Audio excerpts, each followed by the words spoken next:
Parang narinig kong tinawag mo akong hambog at mayabang. Hmm? Eh talaga naman kung di ka ba naman hambog at mayabang, sasagasaan mo ba itong nakabilad na palay? Eh, paano hindi mo sasagasaan yung nasa gitna ng kalye? Eh, public highway ito. Dapat di mo nilalagay dyan yan. Sa ginagawa mong yan, pwede ka makulong. Abay, kung ilang taon na namin ginagawa dito yan Eh, ikaw pa lang naman ang bukod tanging bastos na sumagasa ng mga palay na nakabilad dito. Tingnan mo nga yung dinaanan ng gulong mo, nagkandadurog na. Teka muna. Nosy ka ba? Aba, si Carlota, ang kababata kong saksakan na suplada.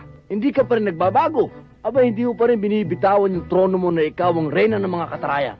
At ikaw naman si Ismael, ang dating halang ng bituka, na hanggang ngayon ay halang pa rin sa pinakahalang na bituka. Ha?